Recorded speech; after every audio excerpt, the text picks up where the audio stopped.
కూటమి ప్రభుత్వం అధికారంలోకి వచ్చి ఏడాది పూర్తయిన సందర్భంగా విజయవాడలో ఎంపీ కేశినేని చిన్ని ఆధ్వర్యంలో సంబరాలు నిర్వహించారు. తన కార్యాలయంలో కేక్ కట్ చేసి శుభాకాంక్షలు తెలిపారు ఎంపీ చిన్ని. ఈ సందర్భంగా ఆయన మాట్లాడుతూ రాష్ట్రంలో ఆర్థిక పరిస్థితి బాలేకున్నా సంక్షేమ పథకాలు అమలు చేస్తున్నామని తెలిపారు. ఇచ్చిన మాట ప్రకారం అమ్మ ఒడి పథకం కూడా అమలు చేస్తున్నామని పేర్కొన్నారు.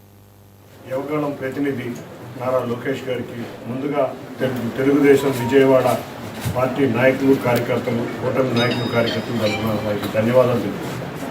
మనం చూస్తే ఇదే సంవత్సరం క్రితం ప్రారంభమైన ఈ ప్రభుత్వం సంక్షేమంలో అభివృద్ధిలో ముందుండి ప్రజల ఆశయాలకు అనుగుణంగా ముందుకు సాగుతుంది. సంక్షేమంలో మేము చెప్పినట్లే రాగానే పెన్షన్ అన్నాం. పాత 3 నెలలు ఏప్రిల్ నుంచి కూడా సరిపడా మొదటి నెలలోనే 7,000 రూపాయల పెన్షన్ అందజేసి ఇవాళ చాలామంది వృద్ధాప్యంలో ఉన్న వాళ్ళకి ఒక ఆసరాగా నిలిచి ఒక అన్నగా నిలిచిన వ్యక్తి గౌరవ ముఖ్యమంత్రి నారా చంద్రబాబు నాయుడు గారు. మనం గత ప్రభుత్వానికి ఈ ప్రభుత్వానికి ఎంతో తేడా చూస్తున్నారు ప్రజలు.